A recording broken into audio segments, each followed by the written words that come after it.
नमस्कार, खबर गर्मा गर्म में आप सभी का स्वागत है। मैं हूं नीलू। करते हैं खबरों की शुरुआत। तो सीएम योगी आदित्यनाथ आज गाजीपुर के दौरे पर रहेंगे, जहां पर सीएम योगी सैदपुर में विकास योजनाओं का शिलान्यास और लोकार्पण करने के साथ एक जनसभा को भी संबोधित करेंगे।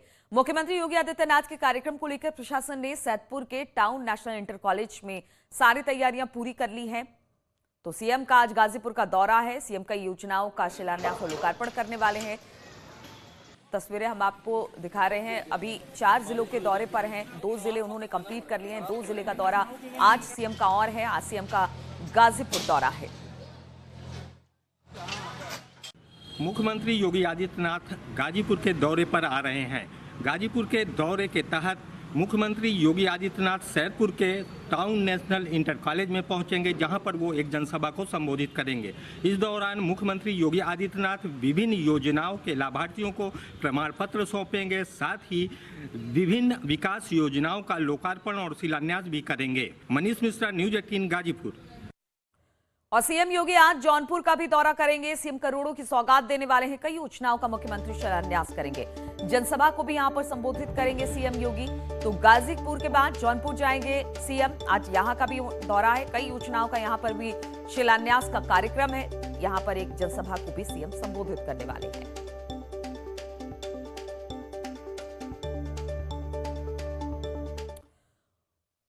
और सीएम योगी ने अपने काशी दौरे के दौरान काल भैरव के दर्शन किए। काशी विश्वनाथ मंदिर में पूजा की।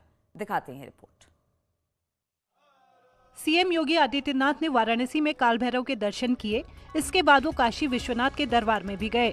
यहाँ भी उन्होंने पूरे विधि विधान के साथ पूजा अर्चना की।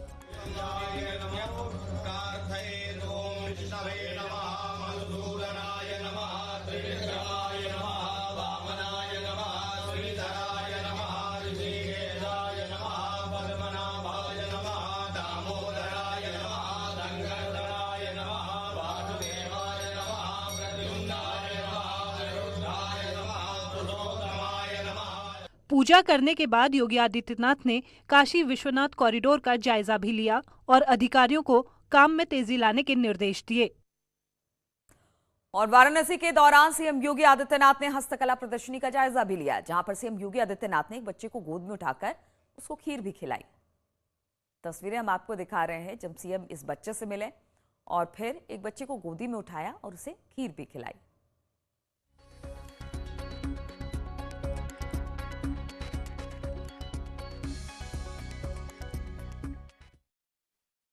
और उत्तर प्रदेश में सीएम योगी आदित्यनाथ के नेतृत्व में प्रदेश सरकार ने 4.5 साल का कार्यकाल पूरा कर लिया। सीएम योगी ने अपनी सरकार की उपलब्धियां गिनाई। उधर सरकार के रिपोर्ट कार्ड पर राजनीति भी हावी है। 2022 की चुनावी जंग से पहले हर दल अपनी नीतियों को बेहतर बताने में जुटा है। इसलिए चुनाव से करीब 6 महीने पहले सियासी जंग आरोपों के सहारे लड़ी जा रही है।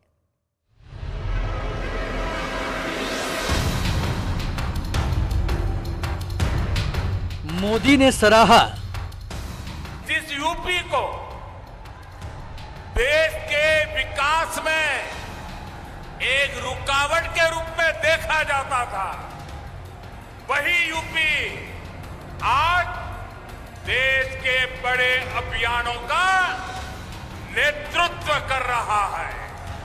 हर योजना, हर मिशन में योगी जी के यूपी ने देश के लक्ष्यों को हासिल करने में अग्रणी भूमिका निभाई है।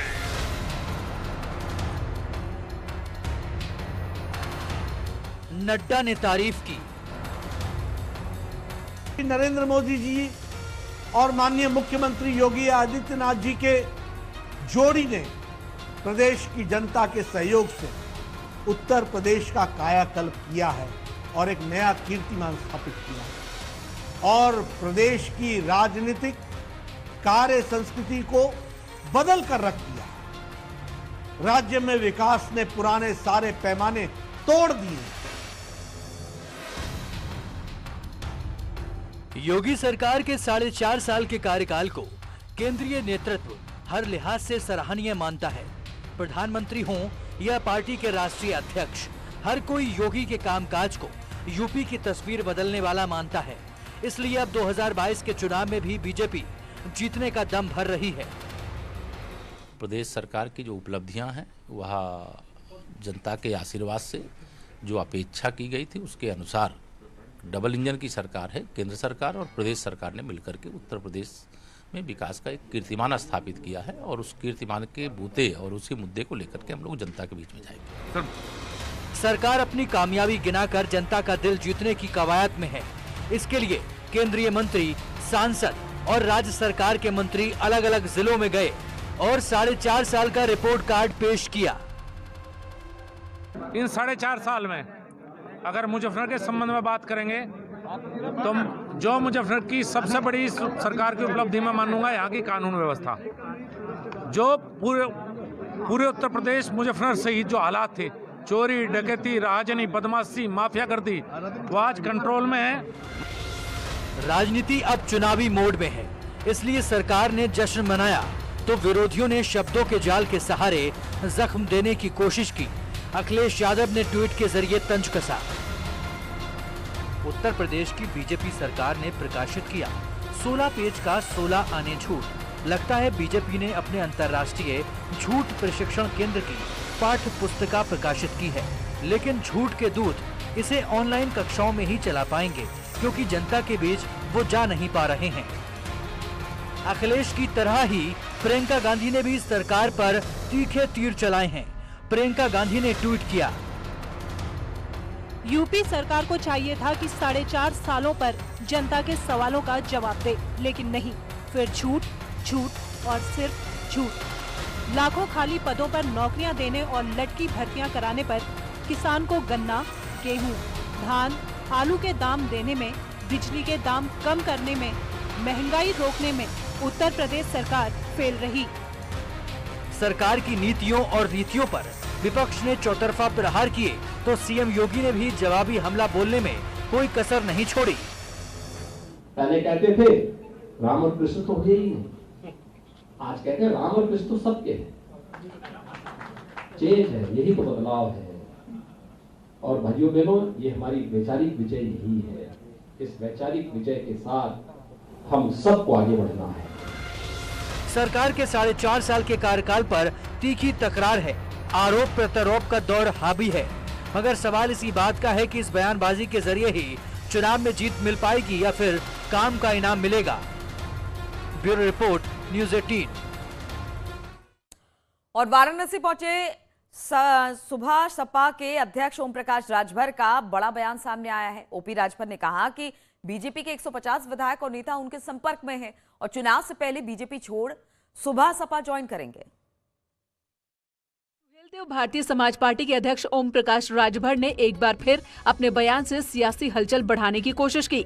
ओपी राजभर के मुताबिक बीजेपी के 150 विधायक और कई नेता उनके संपर्क में हैं। ओपी राजभर ने बीजेपी नेताओं के जल्द ही एसबी एसपी में शामिल होने का दावा किया। भारतीय जनता पार्टी के 150 विधायक हमारे संपर्क में। भारतीय जनता पार्टी के पास वो हश्र होगा, इनको चुनाव लड़ने वाले लोग नहीं मिलेंगे। आप देखते जाइए खेल। लखनऊ में हमने एक दृश्य देखा, विधानसभा के अंदर सरकार के खिलाफ 200 विधायक धरने पर बैठे, उसमें ओम प्रकाश राजभर की भूमिका थी। बीजेपी सरकार के 4.5 साल के रिपोर्ट कार्ड को ओपी राजभर ने दिखावा करार दिया। फर्जीवाड़ा, झूठ बोलने में, फराडगिरी करने में, भ्रष्टाचार करने में भारतीय जनता पार्टी के नेता माहिर हैं। इनकी सरकार का जो 4.5 साल का एक कार्ड प्रस्तुत कर रहे हैं ना, उनका कार्ड हम बता दें। पहली बार भ्रष्टाचार 1 नंबर पर श्मशान घाट से लाश गई है गांव में, गांव से लाश श्मशान घाट जाती थी। ये है इनका रिपोर्ट कार्ड। और उत्तर प्रदेश चुनाव से पहले कांग्रेस ने भी अब नई तैनाती कर दी है। उत्तर प्रदेश कांग्रेस में 3 उपाध्यक्ष संगठन महासचिव नियुक्त किए गए हैं। 11 महासचिव और 28 प्रदेश सचिव भी नियुक्त किए गए हैं। तो उत्तर प्रदेश चुनाव को लेकर कांग्रेस भी सक्रिय हो गई है और अब उन्होंने संगठन को मजबूत करने की कवायद भी शुरू कर दी है। और खबर रामपुर से लेते हैं, जहां पर नशीली दवाइयों का कारोबार करने वाले अंतरराज्यीय गैंग के 11 अभियुक्तों को पुलिस ने गिरफ्तार किया है। इनके कब्जे से ब्रांडेड कंपनी के लाखों टैबलेट, कैप्सूल, इंजेक्शन और सिरप बरामद किए गए हैं। बरामद दवाओं की कीमत इस वक्त करोड़ों में बताई जा रही है। बताया जा रहा है कि ये लोग आगरा से दवाइयों को लेकर आते थे, फर्जी तरह से दवाइयों को कम कीमत में खरीदकर उन्हें कई गुना ज्यादा मुनाफे के साथ महंगा कर मार्केट में सप्लाई किया करते थे। इस मामले में कुछ और लोगों की गिरफ्तारी हो सकती है। ये अभियुक्त आगरा से दवाइयां लेकर आते थे और एसपी अंकित मित्तल ने बताया कि अभी 30 अभियुक्त और प्रकाश में आए हैं, उनकी भी जल्द ही गिरफ्तारी कर ली जाएगी। एक व्यक्ति को जब गिरफ्तार किया गया तो उसके कब्जे से कुछ पेटियां बरामद हुई। ये सूचना पर ज्वाइंट टीम हमारी ड्रग्स विभाग के साथ काम कर रही थी और उससे जब हिरासत में लिया गया, पूछताछ की गई तो उसके द्वारा बताया गया कि वो पास ही एक खंडर पड़े स्थान से ये सब दवाइयों का जो बांट हो वहाँ से होता है। इस सूचना पर हमारी पुलिस के द्वारा जब दबिश दी गई तो इन 11 व्यक्तियों को कुल मिलाकर गिरफ्तार किया गया, जिनके कब्जे से लगभग 3.25 लाख टैबलेट और 9.5 लाख के करीब कैप्सूल, लगभग 1 लाख इंजेक्शन और 2000 से अधिक जो सिरप हैं जिनका इस्तेमाल नशे के लिए किया जाता। और इसी पर बातचीत करने के लिए फोन लाइन पर विशाल हमारे साथ, हमारे संवाददाता जुड़ गए। विशाल, किस तरह से इस पूरे फर्जीवाड़े का खुलासा हुआ? जी बिल्कुल, मैं आपको बता दूं कि जिससे ये जो करीब 1.5 साल पहले ये जो था एक आगरा में क्या कहते हैं नशीली दवाइयों का जो थे लोग पकड़े गए थे, उसी से मिलती जुलती ये कड़ी है कि जिसमें रामपुर पुलिस को बड़ी कामयाबी मिली है। एक मुखबिर की सूचना पे था, उन्होंने इनको पकड़ा है। पूरे गैंग के लगभग 11 लोग जो है ये लोग पकड़े गए हैं, जिसमें जो इनकी कीमत है दवाइयों की वो करीब 1.25 करोड़ रुपए है, जो मार्केट वैल्यू है। लेकिन जिस तरह से ये लोग दवाई बेचते थे करीब 5 करोड़ की ये दवाई इनकी वैल्यू हैगी। अभी 30 लोग और प्रकाश में नाम आए हैं, जो ये लोग आगरा, प्रवास, संभल और रामपुर के ये लोग हैं। अभी पुलिस 30 लोगों की और पहचान कर चुकी है, उनकी भी जल्द गिरफ्तारी होगी। तो कहीं ना देखा जाए रामपुर पुलिस के लिए एक बड़ी कामयाबी है कि उन्हें नशीली दवाइयों का जो कारोबार करने वाले हैं उसका गिरोह का खुलासा किया है। ठीक है विशाल, बहुत बहुत शुक्रिया आपका जानकारी देने के लिए। और कानपुर में मरीजों की जान से खिलवाड़ हो रहा है। यहां के ककवन सीएससी में टॉर्च की रोशनी में इलाज किया जा रहा है। टॉर्च की रोशनी में घायलों को टाके लगाए जा रहे हैं। परिजनों ने डॉक्टर को टॉर्च दिखाया और फिर अपने परिजनों का इलाज कराया। तो कानपुर के ककवन में यह हालात देखने को मिले, जहां पर बिजली बत्ती नहीं थी, ऑपरेशन किया गया वो भी टॉर्च की रोशनी में।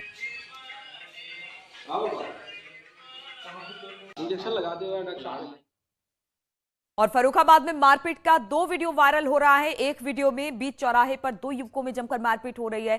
मामला थाना शमशाबाद क्षेत्र का है। वहीं दूसरे वीडियो में दबंगों ने युवती के साथ मारपीट की है। मामला थाना नवाबगंज के मुख्य बाजार का। वायरल वीडियो की न्यूज 18 पुष्टि नहीं करता है।